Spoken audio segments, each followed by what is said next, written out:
नया साल आने में बाकी थे 2 दिन। चीनू चिड़िया आज बहुत खुश थी। वो पूरे जंगल में टहल रही थी। वो कभी यहाँ जाती तो कभी वहाँ जाती।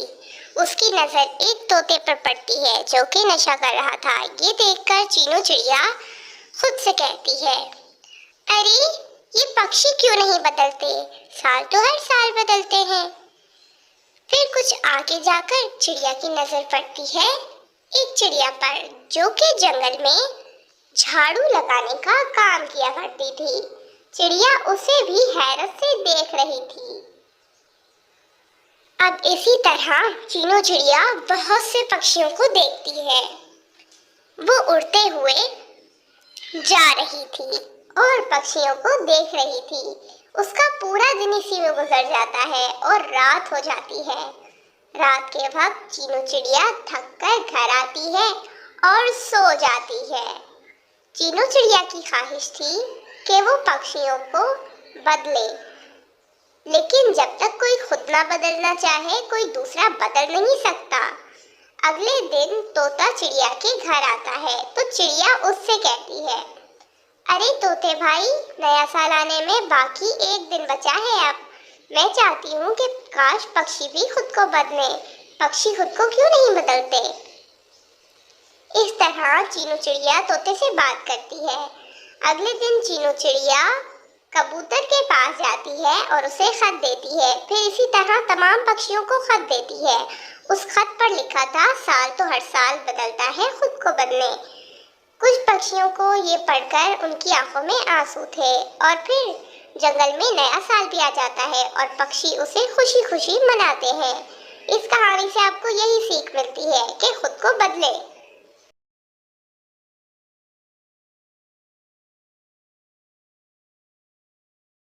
रानो चिड़िया ने घर नहीं बनाया, वो बारिश में भीग रही है। वो दूसरे जंगल में मेला देखने गई थी और जब वो वापस आई तो उसने देखा कि उसके जंगल में बहुत तेज बारिश हो रही है। वो फैसला करती है कि वो अपने दोस्तों से मदद मांगेगी और फिर वो बहुत तेजी से उड़ती है। दूसरी तरफ उस जंगल में रहने वाली एक बहुत आलसी कौवी जिसका नाम गोरी कौवी था, हमेशा की तरह इस बार भी किसी न किसी परिंदे के घर पर कब्जा करने के लिए उड़ रही है और ढूंढ रही है किसी परिंदे का घर। रानो चिड़िया सीधा तोते के पास आती है और उससे कहती है, अरे तोते भाई, मैं दूसरे जंगल गई थी मेला देखने। जैसे ही लौटी हूँ तो जंगल में बहुत तेज बारिश हो रही है। मैंने तो इस बार अपना घर भी नहीं बनाया। क्या आप आज रात मुझे अपने घर में जगह दे सकते हैं? कल सुबह ही सवेरे मैं अपना नया घर बना लूंगी। चिड़िया इस तरह तोते से मिन्नत करती है और तोता उसकी ये सारी बातें सुनने के बाद कहता है, अरे रानो चिड़िया, तुम्हें तो पता है ना कि मेरा घर कितना छोटा है। इस घर में तो एक अमरूद भी नहीं आता, तो तुम्हें कहाँ से रखूं? माफ करना, मेरे घर में जगह नहीं है, तुम जाओ कहीं और। तोता चिड़िया को साफ इनकार कर देता है और चिड़िया नाराज होकर वहां से चली जाती है। वो कबूतर के पास जाती है। उसे कबूतर से उम्मीद थी कि कबूतर उसे जरूर अपने घर में रखेगा। वो कबूतर से कहती है, कबूतर भाई, मैं दूसरे जंगल मेला देखने गई हुई थी। अब जो लौटी हूँ तो जंगल में बहुत तेज बारिश हो रही है। मैं बहुत परेशान हूँ। मैंने इस बार अपना घर नहीं बनाया। मैं तोते के पास भी गई थी मदद मांगने के लिए, लेकिन उसने तो साफ इनकार कर दिया। क्या आप आज रात मुझे अपने घर में जगह दे सकते हैं? मैं कल सुबह सवेरे ही अपना घर बना लूंगी। रानो चिड़िया की ये सारी बातें सुनने के बाद कबूतर उससे ये कहता है, चिड़िया दीदी, तोता गलत बयानी कर रहा है। इतना भी छोटा घर नहीं है उसका, रख लेगा वो आपको। जाकर उससे बात करें। मेरी तो बीवी ही गुस्सैल है, आपको वो नहीं आने देगी घर में। कबूतर भी तोते की तरह चिड़िया को साफ इनकार कर देता है। वो भूल जाता है कि उसकी बीवी की चिड़िया ने हर मुश्किल में मदद की है। पर चिड़िया हिम्मत नहीं हारती, वो वहां से चली जाती है और थोड़ा ढूंढने पर उसे एक छाता मिलता है। वो छाते को लेकर बैठ जाती है और फिर गोरी कौवी फौरन से आकर चिड़िया से ऐसा कहती है। अरे चोर चिड़िया, तो तूने मेरा छाता चुराया है, अब तो मैं तुझे नहीं छोड़ूंगी। कौवी चिड़िया को धमकाने लगती है। फिर चिड़िया कहती है, कौवी दी, ये आप क्या कह रही हैं? मैंने आपका छाता चोरी नहीं किया, कि तो मुझे दरख्त के पास गिरा हुआ मिला था, और मैं ये भी जानती हूँ कि छाता आपका नहीं है। आप मुझ पर इल्जाम क्यों लगा रही हैं? गोरी कौवी चिड़िया की एक नहीं सुनती और चिड़िया को खूब सुनाती है, और तो और उससे वो छाता भी छीन लेती है। छाता छीनने के बाद गोरी कौवी छाते को लेकर वहां से चली जाती है। गोरी कौवी एक जगह पर छाता रखती है और उसके नीचे बैठ जाती है।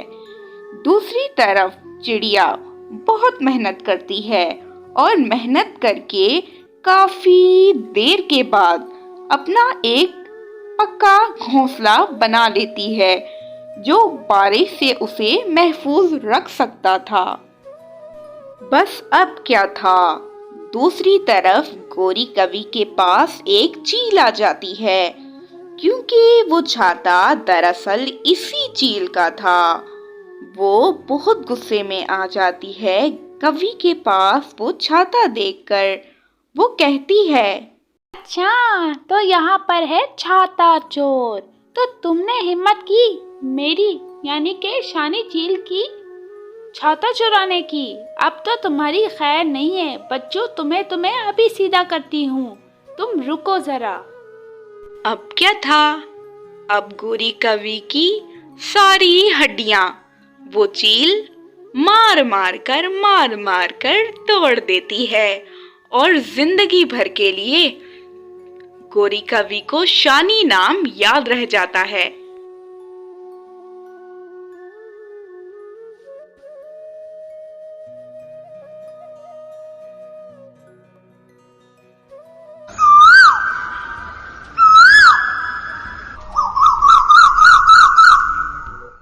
प्यारे दोस्तों, ये कहानी एक रंग करने वाली पारो चिड़िया की है। पारो चिड़िया जंगल के पक्षियों के घरों को रंग करती थी। जंगल में उस चिड़िया के अलावा कोई भी पक्षी इतना अच्छा रंग नहीं करता था, इसीलिए सब पक्षी इसी चिड़िया से रंग करवाते थे। पारो चिड़िया के पास पैसों की तो रेल पेल थी, उसे किसी भी चीज की जरूरत न थी।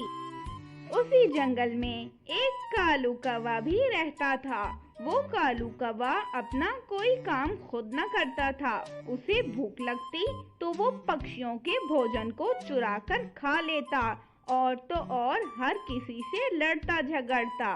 ऊपर से अब तो उसकी नजर पारो चिड़िया पर थी कि वो इतना पैसा कैसे कमा रही है, और फिर उसके जहन में एक आइडिया आता है और फिर वो खुद से ऐसा कहता है, अरे मैं तो दिन ब दिन और ज्यादा गरीब होता जा रहा हूँ। ऊपर से वो पारो चिड़िया, वो तो इतनी ज्यादा कमजोर है, फिर भी वो मुझसे कहीं ज्यादा अमीर हो गई है। मैंने तो इतना छोटा सा घर खरीदा हुआ है, ऊपर से वो भी किराए का। हर दूसरे दिन कबूतर मेरे से पैसे मांगने आ जाता है। अब मैं क्या करूं? 3 महीने से मैंने किराया भी नहीं दिया। मैं भी चिड़िया की तरह पक्षियों के घरों को रंग करता हूँ, उसके बाद मैं भी अमीर पक्षी बन जाऊंगा और फिर मैं उस पारो चिड़िया से ज्यादा अमीर कहलाऊंगा। कालू कौवा अपने शैतानी दिमाग में कुछ सोचकर पारो चिड़िया के घर की जानिब निकल पड़ता है। कालू कौवे को चिड़िया रास्ते में ही मिल जाती है और कालू कौवे से ऐसे कहती है, रे कालू भाई, कैसे हैं आप? क्या हो रहा है आजकल?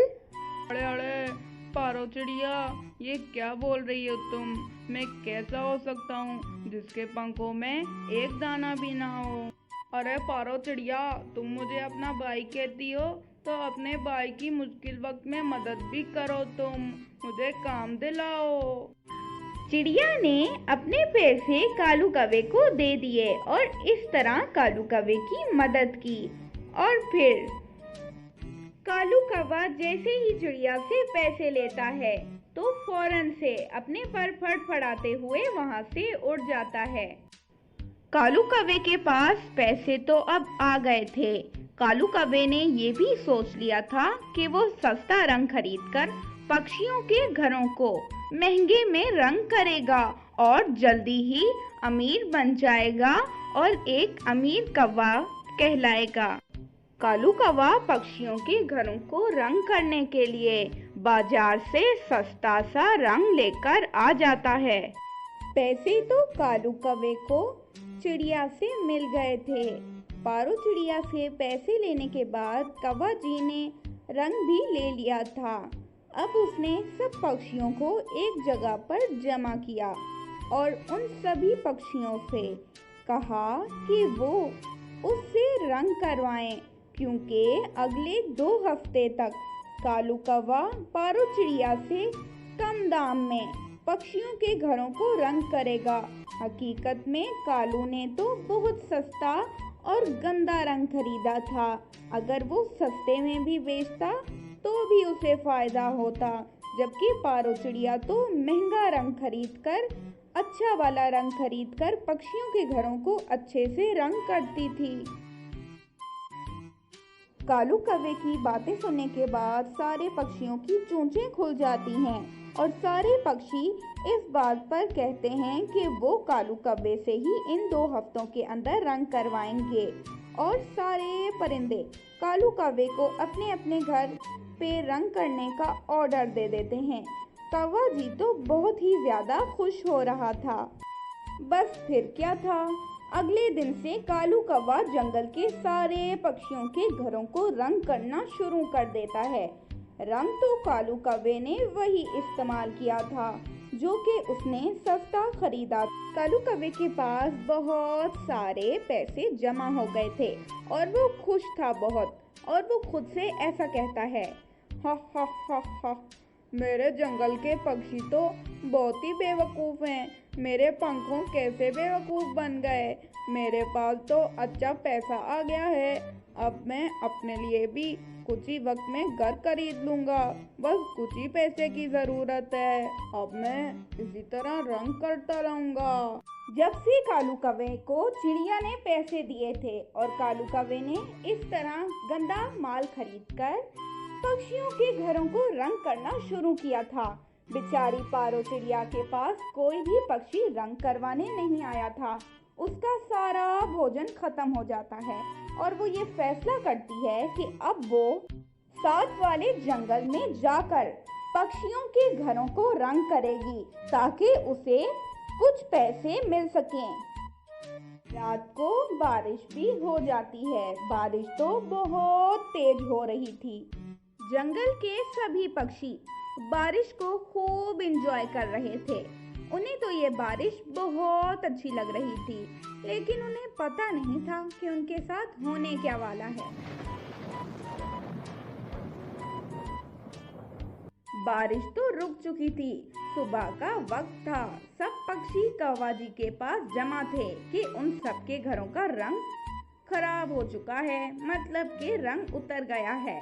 सारे परिंदे कौवा जी से शिकायत करते हैं, जिसे सुनने के बाद कालू कौवा डिठाई से कहता है, अरे अरे पक्षियों, तुम सब तो ऐसे ही उठकर आ गए सुबह सुबह। इसमें मेरा क्या कसूर है? रंग उतर गया तो मैं क्या करूं? कबूतर, कम से कम मुंह तो धो लेते। आंखें देखो अपनी कितनी गंदी हैं। छी छी, तुम तो कौवों से भी ज्यादा मेले रहते हो। फिर क्या होना था, फिर सब पक्षियों को गुस्सा आ जाता है और वो कालू कौवे की अच्छे से पिटाई करते हैं। और तो और अब सब पक्षियों ने ये भी फैसला कर लिया था कि अब वो रंग करवाएंगे तो सिर्फ और सिर्फ पारो चिड़िया से रंग करवाएंगे। दोस्तों, आपको हमारी ये कहानी कैसी लगी हमें कमेंट करके ज़रूर बताइएगा और हमारे चैनल को सब्सक्राइब कर दें।